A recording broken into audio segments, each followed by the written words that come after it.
우리가 지난 지지난주죠. 이제 2시간 전에 이제 시편 9편 1절부터 12절의 내용을 갖고요.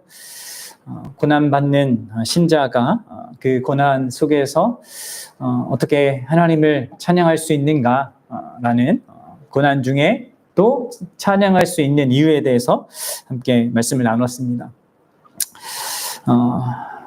신자의 삶 가운데는 고난이 필연적이다.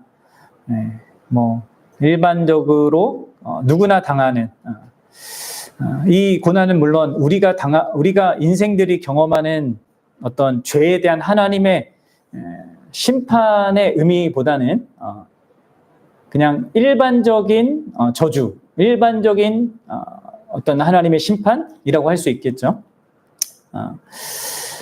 하나님께서 우리가 범한 대로, 죄를 범한 대로 그대로 심판하면 우리가 살아남을 수는 없으니까, 존재할 수 없으니까 우리가 당하는 그 모든 삶의 고난들은 일종의 우리의 죄에 대한 하나님의 심판이긴 하지만 그에 합당한 혹은 그에 적합한 우리 죄에 상응하는 그런 종류의 심판은 아닙니다. 그래서 어떤 의미에서 모든 인생들이 하나님의 은혜를 누리고 있는 것이죠. 그런 면에서도. 또 더불어서 우리는 일반 은혜도 누리고 있습니다. 이런 것들이 이제 다 노아 언약이라는 하나님께서 노아를 통해 온 인류, 온 세상과 맺은 그 언약 속에서 이 세상을 다스리기 때문에 우리가 그래도 고난도 있지만 그래도 일반 은혜의 그런 복들을 누리는 삶을 사는 겁니다. 물론 이제 우리가 하나님의 도덕법을 아주 어기는 그런 삶을 살면 그로 인한 어떤 고난과 어려움들 그런 것들은 있게 됩니다. 마치 중력을 어겨서 우리가 뭔가를 하면 그에 대한 그 어떤 어려움을 당하는 것처럼 하나님의 도덕법을 어기는 사람들은 그것으로 말미암는 어떤 그런 어려움들 또 고난을 경험하기도 하게 되죠. 그러나 이게 다 1대1로 되는 것은 아니고 하나님이 특별한 은혜 속에서 우리를 모든 인생들을 다 대해 주십니다. 그런 인생을 우리가 살고 있는 것을 여러분들 잘 아셔야 돼요. 그래서 신자라 할지라도 고난을 피해가지 않는 것입니다. 그 일반 고난 안에 우리가 같이 살아가는 거예요. 그리고 일반 은혜 안에 이제 살아가는 거고요. 근데 이제 믿는 신자에게는 뭐가 생긴다고 했습니까? 또 다른 고난이 이전에는 없었던 그 고난이 생깁니다. 예수 그리스도로 말미암는 하나님을 믿는 믿음으로 말미암는 그런 고난과 어려움들이 생기게 되죠. 이제 그런 부분들이 우리의 인생 가운데 계속 있다. 그리고 그게 이제 다윗의 인생을 통해서도 우리가 너무나 많이 볼 수 있고 또 예수님의 제자들의 인생을 통하여서도 아니면 바울의 인생을 통해서도 계속 봤습니다. 그래서 고난을 이제 신자는 피해갈 수 없는 이런 형편에 있고 그런데 이제 그런 고난 중요한 것이 그 고난을 우리가 어떻게 대면하는가 또 어떻게 다루고 또 특별히 그것을 하나님 앞에 아뢰면서 우리가 그 고난을 이겨나가고 뚫고 나갈 수 있는가 이것을 특별히 이 시편은 우리에게 많이 가르쳐주고 있다고 할 수 있어요. 우리가 봤던 1절과 12절의 내용에서 이 다윗이 먼저 뭘 했다고 했습니까? 그는 먼저 하나님을 찬양합니다. 그러니까 1절과 12절의 내용이 전반부가 이제 1, 2절에서 찬양으로 시작해서 11절과 12절에서 찬양으로 끝난단 말이에요. 이렇게 찬양을 앞뒤로 두고 그 안에 찬양의 내용을 이제 품고 있는 이 내용을 갖고 있고요. 이제 오늘 우리가 살필 그 내용은 하나님께 어떤 필요를 간구하면서 시작하고요. 또 13절과 14절이 그렇고 그 다음에 19절과 20절 또 하나님께 대한 어떤 또 간구로 또 끝나요. 그러니까 이 전체 구조가 찬양으로 시작하고 있고 이제 간구로 끝나는 이런 구조로 되어 있습니다. 이 시편은 그러니까 우리 믿는 사람들이 어떻게 고난 속에서 하나님께 반응하여 기도해야 하는가 그것을 아주 좀 정형화된 모습으로 우리에게 보여준다고 할 수 있어요. 찬양과 간구의 순서로. 어려운 순간에도 우리가 마땅히 행해야 할 것을 행하면서 하나님을 향하여서 우리의 마땅한 사랑을 표현하면서 그렇죠? 우리의 관계 속에서도 마찬가지잖아요. 아무리 어렵고 힘든 상황 속에서도 우리가 마땅히 서로에게 약속한 것 그것을 행해야 됩니다. 그런 것 속에서 찬양하는 것 속에서 이 시인이 하나님께 간구하고 있단 말이에요. 물론 이것이 어떤 절대적인 법칙은 아닙니다. 아주 어렵고 힘든 그런 너무 큰 고난 속에서는 이러한 순서를 생각하지 못하고 우리가 바로 하나님께 나아갈 수 있죠. 그리고 시편에는 그런 기도도 많이 있습니다. 그리고 시편 10번째 편은요, 그런 한탄으로 시작해요. 보시면 여호와여 어찌 멀리 서서 계심이 어찌 하여 환난 때에 숨으시나이까. 그러니까 하나님과의 그런 친밀한 인격적인 관계 속에서 어떤 정해진 그런 순서 자체는 없지만 그럼에도 불구하고 우리가 이러한 방식으로 어떤 하나님께 나아가는 것들을 생각해 본다는 것은요, 우리에게 상당히 유익한 어떤 점을 가져다 줍니다. 왜냐하면 내 어려움만 갖고 나아가면 거기에서 하나님을 잘 주목하지 못하거든요. 근데 이제 하나님의 하나님 되심과 하나님의 크심을 생각하는 것 속에서 내 어려움을 보면 좀 다른 모습으로 우리가 그것을 반응할 수 있거든요. 때로 우리 이제 보윤이나 보성이가 자기에게 소중한 물건 소중하게 여기던 그 물건이 부서지거나 아니면 잃어버렸을 때 어떻게 합니까? 그들이 저희 부모한테 아빠인 저한테 막 울면서 와요. 그렇죠? 그러면서 자기한테 속상한 그 내용을 막 이제 한참 말한단 말이에요. 근데 이제 그러한 방식으로 부모에게 찾아오는 아이들이 자신들이 당한 그 일에 대해서 어떤 조치를 충분하게 할 수 있는 부모님을 조금 더 크게 생각했다면 아마도 그 속상한 마음과 그 우는 그 시간이 좀 많이 줄어들지 않겠습니까? 물론 이제 그건 이제 성장해야지만 그게 가능하겠지만 물론 이제 그렇게 온다 할지라도 괜찮아 그럴 수 있고 아빠 엄마가 더 좋은 걸로 해줄 수 있어 이렇게 토닥여주고 위로해주면서 이제 그 아이들의 마음이 이제 회복되고 눈물도 멈추게 되는데요. 하나님과 관계도 우리가 이 비유적으로 유사하게 생각해 볼 수 있는 것이죠. 나의 문제를 가지고 속상한 마음을 가지고 쏟아내고 울면서 내 상황을 아뢰는 것도 중요하지만 그에 앞서서 우리가 간구하는 그 대상이신 하나님이 어떤 분인지 한 번 더 생각하고 또 그 하나님 되심을 한 번 더 바라볼 때 내가 처한 그 어려움, 내가 울고 있고 힘들어하는 그것이 사실 그렇게 큰 문제가 아니라는 것도 사실 바라볼 수 있고 그로 인하여서 하나님께 대해서 올바른 간구로 또 나아갈 수 있게 되는 것이겠죠. 그래서 시편 9편에서 이제 다윗이 바로 이런 방식으로 나아가는 거예요. 큰 고난에 직면했으면서도 먼저 하나님을 찬양하는 일, 하나님 그분을 주목하는 그 일을 한 거란 말이에요. 당장 현실에서는 보이지 않으니까 어떻겠습니까? 과거에 있는 일부터 기억해내는 거예요. 하나님께서 내 인생의 과거에 나를 어떻게 구원해내셨는지, 나뿐만 아니라 이스라엘 백성을 또 어떻게 구원하셔서 이 가나안 땅까지 이끄셨는지, 이런 과거에 하나님께서 하신 그 위대한 모든 구원의 일들을 생각하면서 그 과거에 행하신 그 하나님이 지금도 역사하시고 살아계신 그 하나님으로 온 땅을 다스린다는 거. 그러니까 그 과거로부터 시작해서 그 과거에 행하신 그 하나님이 여전히 하늘에 계셔서 모든 걸 다스리시고 또 시온이라고 하는 하나님의 백성의 그 가운데 거하셔서 그들에게 특별하게 통치하시는 그 하나님을 이렇게 주목하면서 이렇게 하나님께 주목했단 말이에요. 그런 것 속에서 이 자기의 눈에 있는 이 어려운 현실들, 그것을 그런 하나님과 결부시켜서 다시 보는 일들을 이 앞선 내용에서 했던 것이었습니다.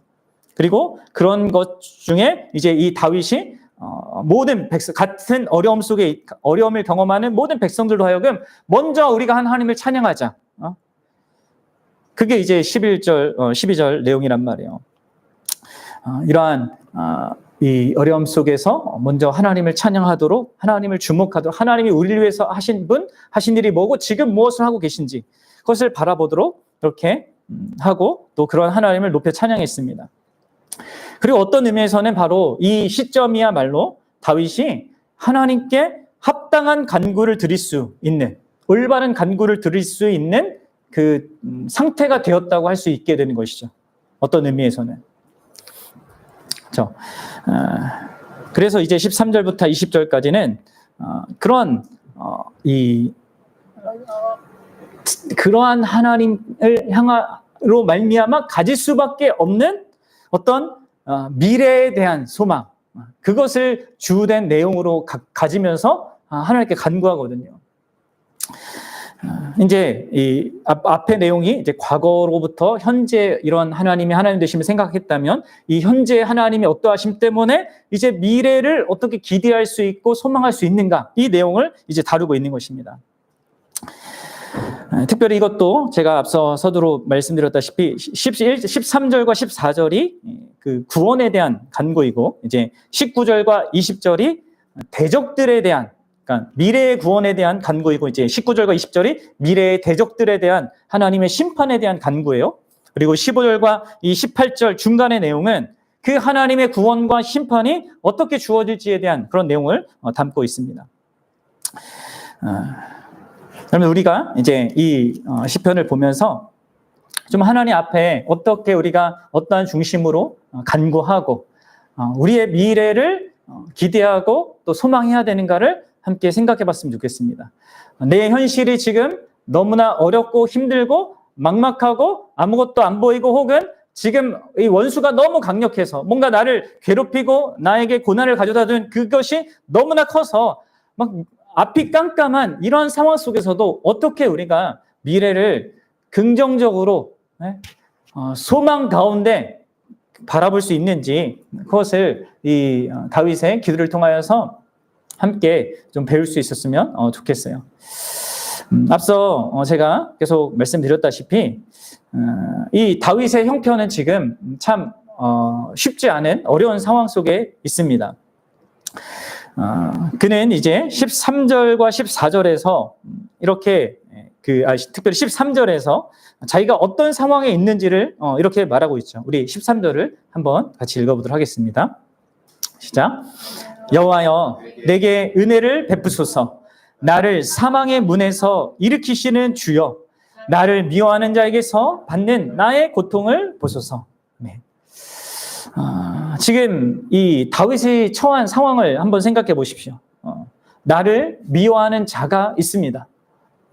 나를 괴롭히는 자가 있어요.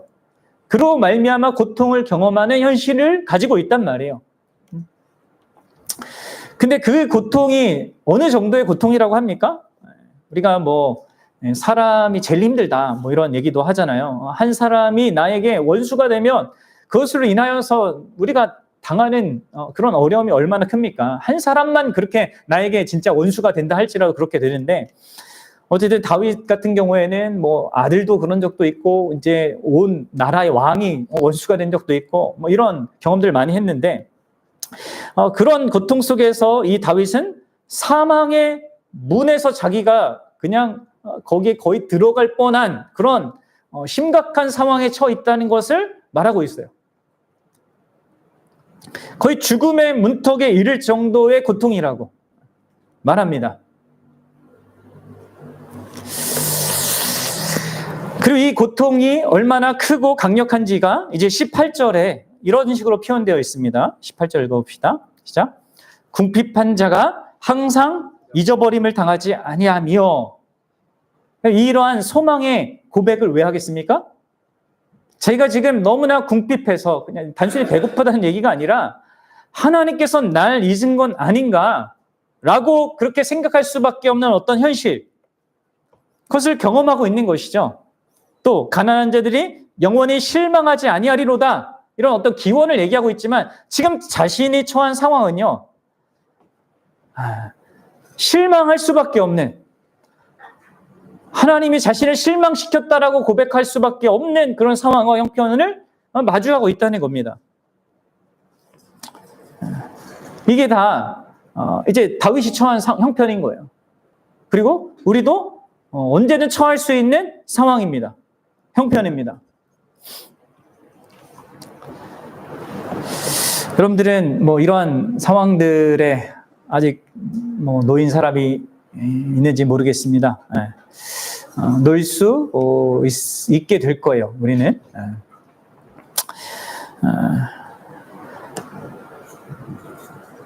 이 상황은 특히 이런 상황은 이 시에서 나를 미워하는 자로 표현된 그리고 이제 이 그들에 대해서 15절과 17절 그리고 16절과 17절에 계속해서 뭐 원수, 뭐 악인, 그리고 이방 나라들 뭐 이렇게 표현되어 있습니다. 뭐 한 사람이 아니라 이제 여러 대상들이 되었던 것으로 보이는데요.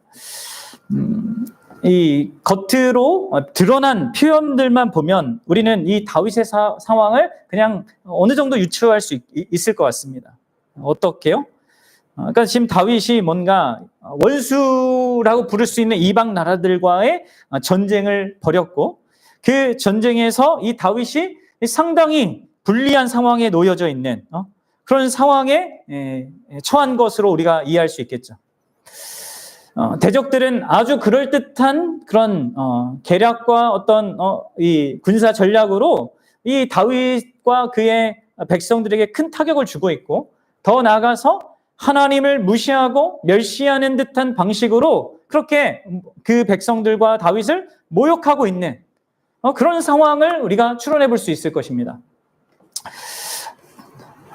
아니면 이럴 수도 있어요. 어떤 학자들은 또 이렇게 얘기합니다.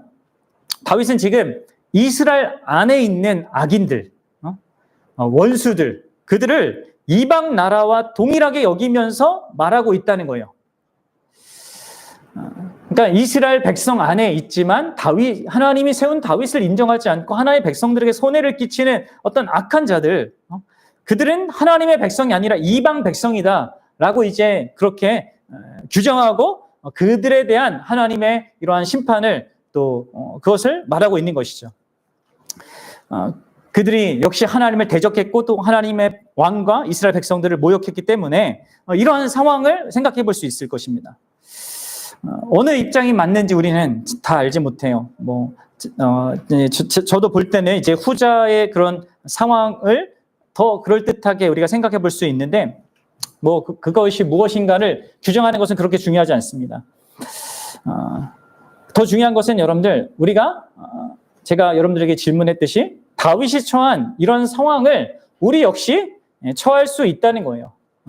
꼭 원수들 혹은 이방 나라와의 어떤 전쟁이 아니더라도 우리의 삶에 어떤 악과 고통으로 인한 슬픔, 고통을 가져다 주는 주요 원인들을 대입해서 생각해 보면 우리가 어느 정도 우리에게 공감하여서 생각해 볼 수 있을 것입니다. 특별히 믿는 자들에게는 주요 3대 대적들이 있잖아요. 누구예요? 네. 우리 안에 있는 죄, 우리 밖에 있는 세상과 사탄. 우리의 원수는 이제 사탄이죠. 주로 우리 안에 있는 죄와 또 이 바깥의 세상의 어떤 가치체계, 사고방식을 통하여서 우리를 이렇게 흔드니까. 그러니까 우리의 원수인 사탄을 대입해서 우리가 생각해 봐도 됩니다. 그가 끊임없이. 욥도 생각해 봐도 되겠죠. 욥이 어떻게, 그 사탄이 욥에 대해서 어떻게 그에게 간섭하여서 그의 인생 가운데 고통을 가져다 줬는지. 물론 하나님의 허용 속에서 허락되었지만 그렇게 사탄이 역사할 수 있단 말이에요. 특히 이 사탄은 우리가 믿기 전에는 전혀 우리를 공격하지 않습니다. 그렇죠? 그렇기 때문에 사실 그 고난이 그렇게 큰 의미로 우리에게 안 와닿는단 말이에요. 근데 이제 믿는 자들에 대해서 이제 사탄이 끊임없이 공격하잖아요. 우는 사자처럼 삼키려고 공격합니다. 죄와 세상을 가지고 끊임없이 우리를 흔드는 우리의 궁극의 원수. 우리의 힘으로는 대적할 수 없는 어떤 자들입니다. 그렇죠? 그리고 우리는 그로 인하여서 그런 사탄의 어떤 공격으로 인하여서 혹은 그 사탄이 사용하는 우리 안에 있는 어떤 죄, 나의 실패의 문제, 아니면 무슨 관계의 문제, 아니면 세상의 여러 가지 무슨 상황과 여건들을 복잡하게 만들고 힘들게 만들어서 우리를 정말 사망의 문에 내가 엎어졌다. 사망의 문에까지 이르렀다라고 말할 수 있는 그런 고난에 이르도록 할 수도 있다는 거예요. 그래서 그 가운데 하나님이 나를 잊으신 것이 아닌가? 하나님께서 어떻게 나에게 이러한 상황과 형편을 허용할 수 있는가? 라고 이렇게 말할 수밖에 없는 그런 상황에 우리가 놓일 수도 있게 된다는 거예요. 결국 원수가 나를 집어삼키고 결국 그가 어떤 계략, 어떤 그 방식을 통해서라도 나를 완전히 무너뜨릴 것만 같은 그런 상황에 우리가 처할 수도 있다는 거예요. 그러니까 욥이 그랬잖아요. 욥이. 그때 우리가 어떻게 해야 되는가? 우리가 다윗을 통해서 배우는 거죠. 그렇죠? 물론 이제 욥처럼 참 어떻게 말할 수 없는 그런 고통에 처했을 그때에는 사실 하나님 앞에 우는 것밖에 할 수 있는 건 없습니다. 그렇죠? 하나님 앞에 소리 지르는 것밖에 할 수 없어요. 그냥 하나님 이름을 부르면서 그것밖에 할 수 없는 그런 상황, 그런 때도 있습니다. 근데 이제 다윗은 여기에서 어떻게 하고 있습니까? 이 앞에 있는 내용하고 쭉 연결해서 생각하셔야 됩니다. 먼저는 하나님을 주목해요. 하나님을 찬양하면서 하나님께서 과거에 하신 일을 돌아보고 또 그분이 현재 어떤 분으로 계신가를 바라보면서 그렇게 달리 보고 있습니다. 그리고 그렇게 하나님을 바라보는 것 속에서 그것과 결부하여서 이제 자기의 미래도 지금 여기서 생각하고 있는 거예요. 이제 우리의 현실을, 우리의 이 인생을 우리가 이렇게 보고자 해야 되는 것이죠. 그리고 그렇게 했을 때 다윗은 자신의 미래에 대해서 현재가 아무리 그런 사망과 같은 어떤 현실이라 할지라도 미래에 대해서는 긍정적으로 그리고 소망스러운 어떤 미래를 기대할 수 있는 것을 그 마음 가운데 가질 수 있었습니다. 그렇죠? 이 자신의 미래가 결국은 복될 것이라는 것을 확신할 수 있었단 말이에요. 여러분 이게 이제 우리에게 필요한 것이죠. 아무리 지금 현실 속에서 내가 다 망하는 것 같고 모든 현실이 나를 다 반대하는 것 같다 할지라도 나의 미래는 이 현실과 정반대의 미래일 수밖에 없다. 가장 영광스럽고 복될 수밖에 없다라는 것을 이 다윗은 소망 가운데 바라봅니다. 근데 이게 여러분들 그냥 막연하게 미래를 긍정적으로 생각하는 게 아니죠. 그렇죠? 그냥 심리적인 어떤 방법을 쓰는 게 아닙니다. 좋은 일이 생길 거야 이렇게 자기 암시를 하는 게 아닙니다. 앞서 말씀드렸다시피 진정 자신의 과거 속에서 구원의 일을 이루시고 그러한 하나님으로서 지금 현재도 계시고 그 하나님이 계속해서 동일하게 변치 아니하시고 자신에게 약속하신 그것을 신실하게 지킬 것을 믿기 때문에 그런 하나님을 바라보기 때문에 그가 미래에 대해서도 소망하면서 긍정적으로 소망하면서 하나님께 간구할 수 있는 것입니다. 자신의 택한 자들, 언약한 자들에게 신실하게 그 언약을 지키시는 하나님, 그 하나님 때문에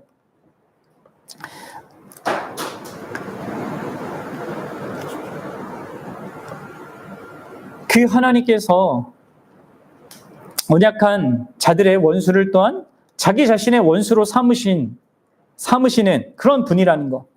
그래서 그들을 궁극적으로 심판하실 그런 하나님이시라는 것을 알기 때문에 다윗이 그런 하나님을 주목하면서 이렇게 기도하고 있습니다. 우리도 이제 그렇게 우리의 미래를 생각할 수 있어야 됩니다. 기대할 수 있어야 됩니다. 그런 것 속에서 우리의 미래에 대한 소망을 하나님께 간구해야 하는 것이죠. 근데 여러분들 여기서 다윗이 하나님께 간구하는 그 내용에 있어서 먼저 어떤 단순히 좋은 어떤 것을 기대하는 거 이것 넘어서서 일단 하나님 그분을 어떻게 이해하고 있는지를 우리가 좀 생각해 봐야 합니다.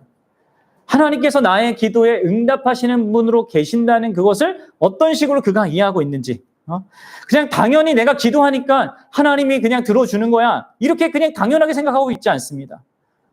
내가 고난 당하고 있으니까 하나님은 나를 당연히 도와줘야 돼 뭐 이렇게 생각하고 있지 않단 말이에요. 또 아니면 내가 간절히 이렇게 기도했으니까 하나님은 반드시 들어주겠지 이런 식으로도 그렇게 하나님을 이게 생각하고 있지 않습니다. 이게 일반 종교인이 그 신을 찾듯이 그렇게 하고 있지 않단 말이에요. 그럼 우리는 어떠한지 봐야 돼요. 우리가 우리의 고난의 그런 형편 속에서 우리가 좋은 미래를 기대할 때 하나님으로 말미암아 좋은 미래를 기대할 때 이 하나님을 우리가 어떻게 이해하고 있는지 그럼 우리 다시 13절을 보겠는데요. 보십시오. 다윗은 여기에서 하나님의 어떤 세 가지의 어떠하심을 염두에 두면서 그렇게 간구하고 있습니다. 자, 먼저는 뭐 하고 있습니까? 여호와여 내게 은혜를 베푸소서. 이게 뭡니까? 다윗은 하나님의 은혜에 기대어서 하나님께 간구하고 있단 말이에요.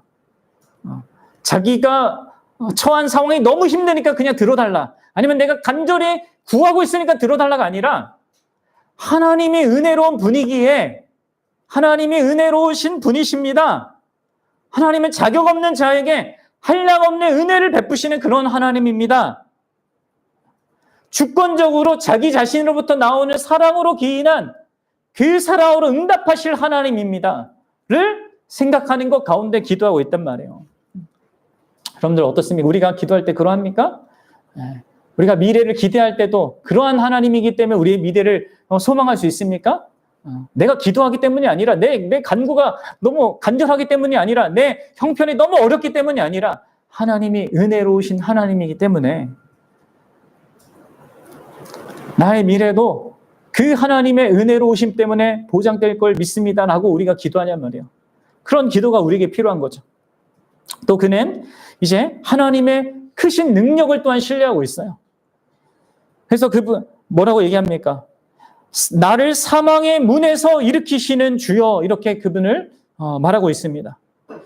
나를 집어삼키려고 하는 가장 강력한 세력의 그 대표로 이게 등장하는 사망, 거기에서도 나를 일으켜 세우시고 거기에서도 나를 건져내실 수 있는 하나님의 크신 능력, 그것을 신뢰하고 있습니다. 그러니까 현실의 그런 어려움과 그로 인해서 우리는 부정적인 미래를 생각할 수밖에 없는 것이 우리 인간인데, 이 다윗의 시선이 계속해서 하나님께 초점이 맞춰져 있고, 그렇기 때문에 이 다윗이 자신의 미래에 대해서 긍정적인 어떤 것을 고대할 수 있는 거예요. 하나님이 은혜를 베푸시는 분이시고, 하나님이 죽음도 자기의 주권 아래 다스리고 죽음도 이기시는 그런 하나님이라는 것을 알기에 그런 하나님께 간구하고 있단 말이에요. 그래서 미래에 대한 소망을 갖고 기도할 수 있는 것이죠. 그리고 우리에겐 더 확실하잖아요. 죽음 속에서 부활의 그 영광을 나타내신 그 일이 있으니까 우리에게 무슨 죽음 같은 그 현실이 있다 할지라도 그것이 변하여서 놀라운 생명의 역사가, 놀라운 기적의 역사가 거기 안에서도 이게 발현될 수 있다는 걸 우리가 기대할 수 있는 거 아니겠습니까? 그리고 여러분들, 다윗은 세 번째로 하나님께서 베푸실 그 구원의 완전함을 또 신뢰해요. 하나님의 구원의 완전함. 이게 무슨 말이냐면, 하나님이 다만 외적인 어떤 호의를 베풀고 어떤 은혜를 베풀고 능력을 베풀어서 구원하는 그 일을 넘어서서 그분이 나의 고통을 보시고 라고 말하죠. 내가 경험하는 것 속에서 겪는 나의 고통과 아픔과 상처와 그런 것들을 다 헤아리면서 그 고통을 참된 기쁨으로 바꾸실 것까지도 신뢰하는 것 가운데 기도하고 있단 말이에요. 누구나 할 수 없는 그 일을 하나님은 그렇게 하실 것을 바라보면서 하는 것이죠. 그래서 결과적으로 14절이 말하는 것을 고대하는 거예요. 그런 미래를 상상하는 것입니다. 정말 주님께서 나를 그렇게 구원할 때 그러하면 어떤 미래가 자기에게 올 것인가, 이것을 이렇게 얘기하는 거죠. 같이 읽어보겠습니다. 시작. 그리하시면 내가 주의 찬송을 다 전할 것이요 딸 시온의 문에서 주의 구원을 기뻐하리이다. 아멘.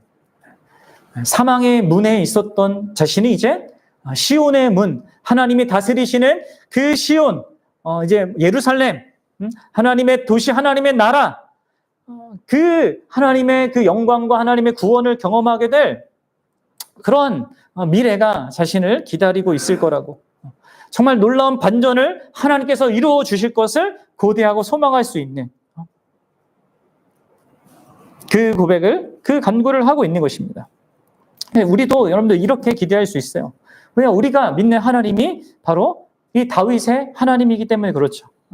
비록 현재 우리가 이런저런 이유로 하나님이 나를 잊으신 것 같다고 느끼고 또 하나님이 나를 실망시켰다고 그렇게 판단하는 그 상황에 있더라도요, 우리가 그렇게 멀지 않은 그 미래에 우리는 분명히 보게 될 겁니다. 확인하게 될 겁니다.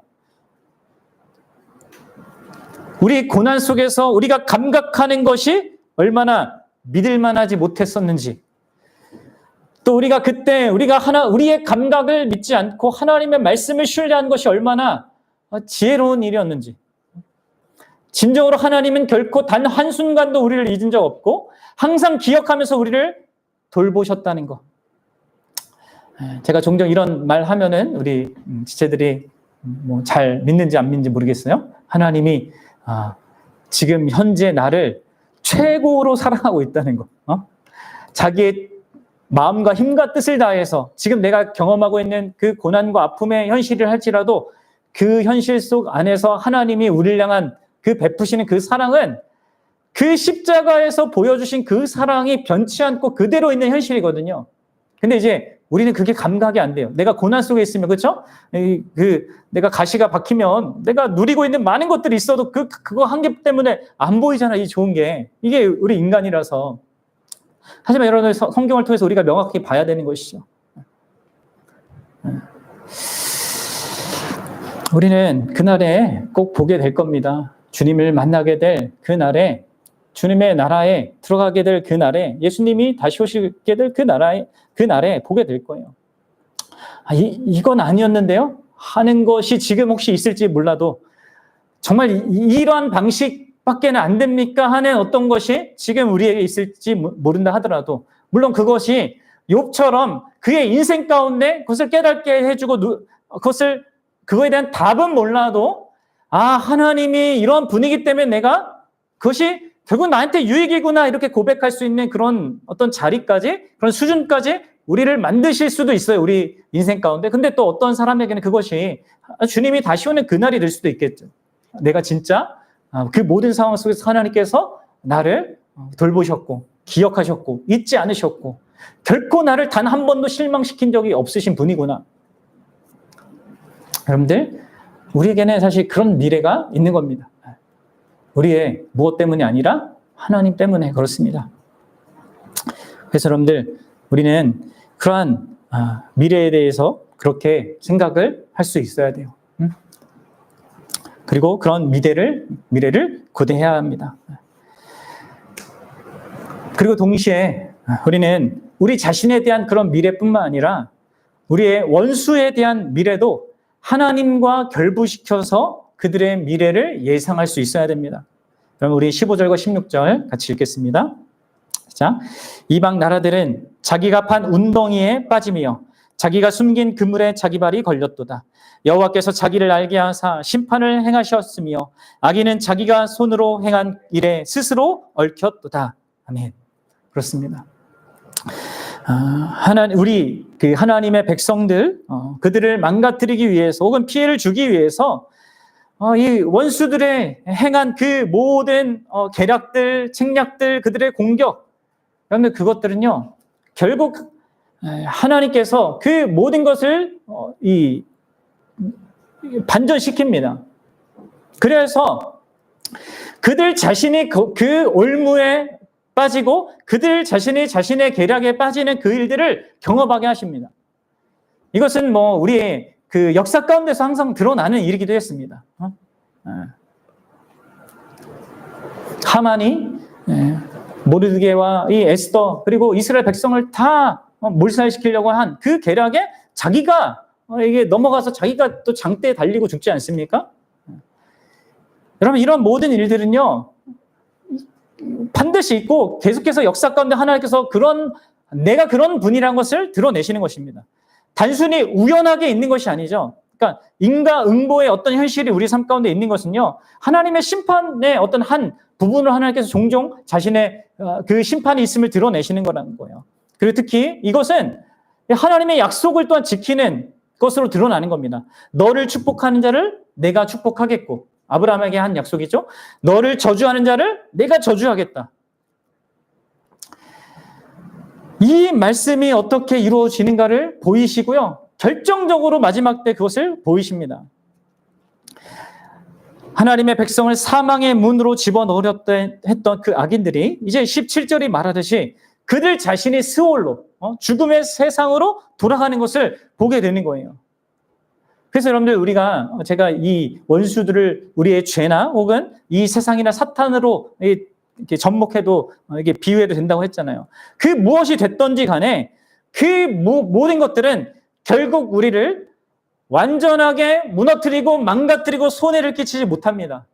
그리고 결국 저들은 멸망할 거예요. 우리 안에 있는 죄도 멸망할 거고 이 세상도 멸망할 거고 또 그 모든 것을 가지고 우리를 뒤흔들려고 했던 사탄도 반드시 멸망할 것입니다.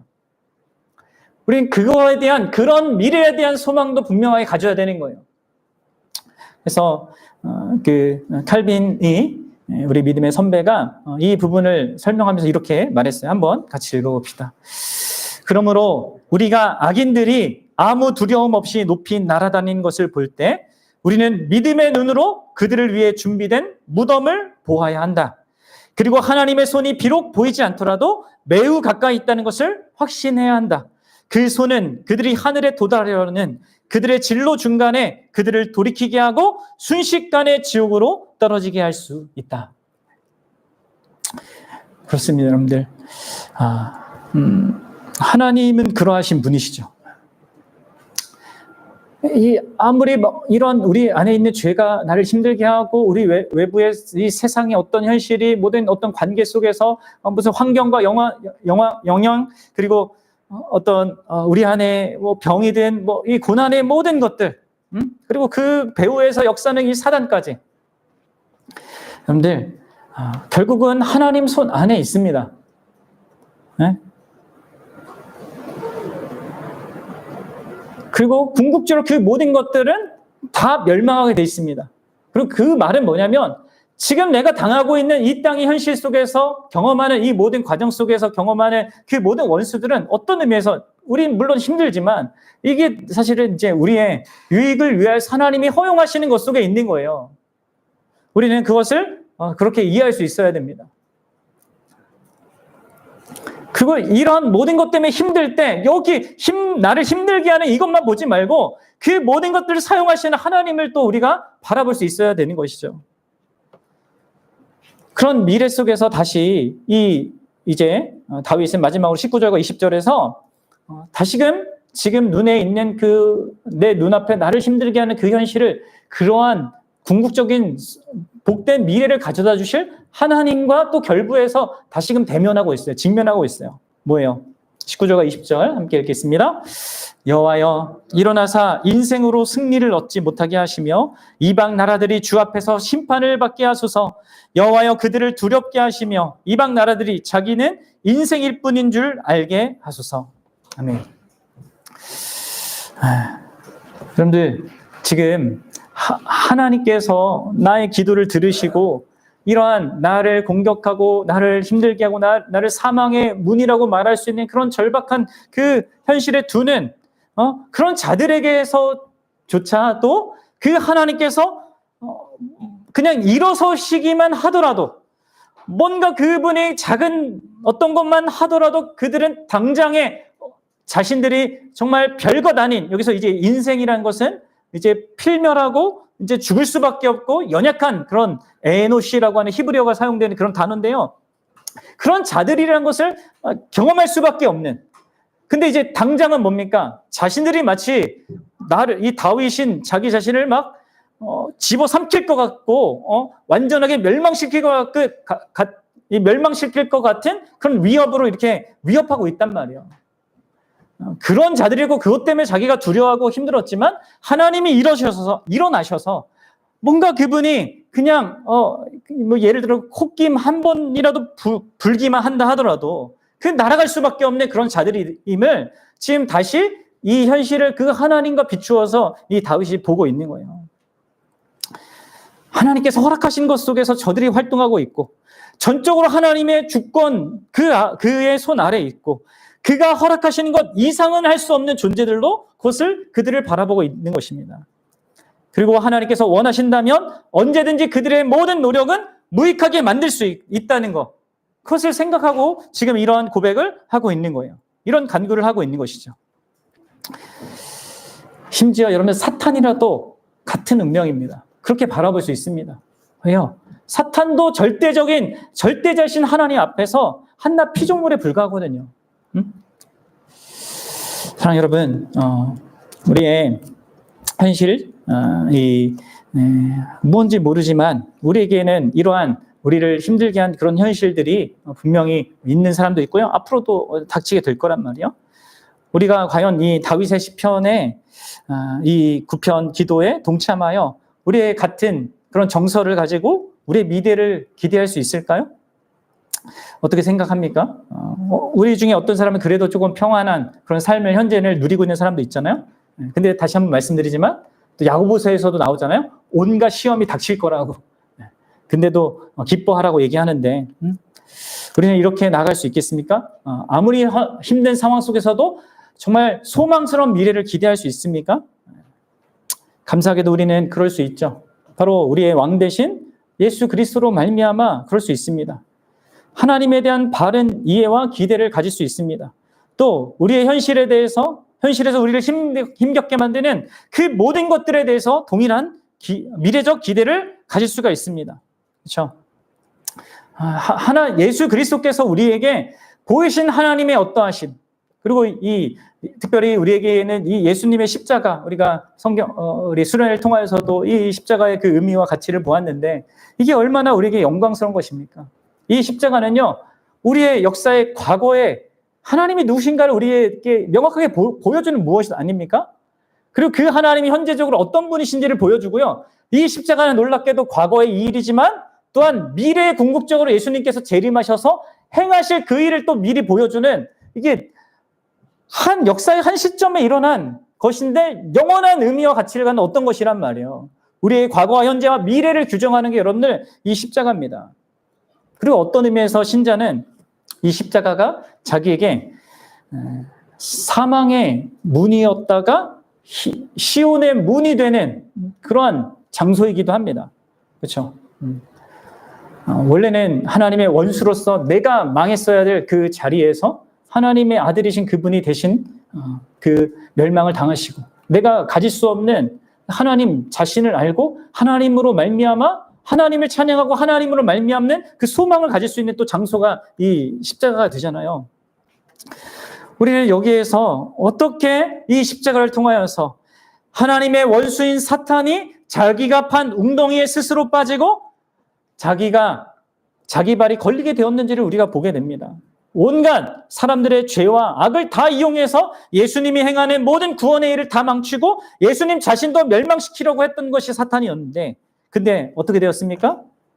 오히려 그 일이요, 십자가에 예수님을 달려 죽게 만든 그 사탄의 모든 일들이 결국 자신을 망가뜨리고 오히려 더 나아가 하나님의 구원을 이루는 일이 됐어요. 그래서 우리 칼빈, 우리 믿음의 선배가 뭐라고 했어요? 사탄도 자기도 모르게 하나님의 그 종로를 탄다. 이런 얘기를 하지 않았습니까? 사실 여러분들 첫사랑 아담과 하와의 타락에 그 성공시킨 그 사탄의 일도요, 첫 번째 그 일도 큰 맥락에서 보면 오히려 우리 인류에게 피해를 가져다 준 게 아니었습니다. 아십니까?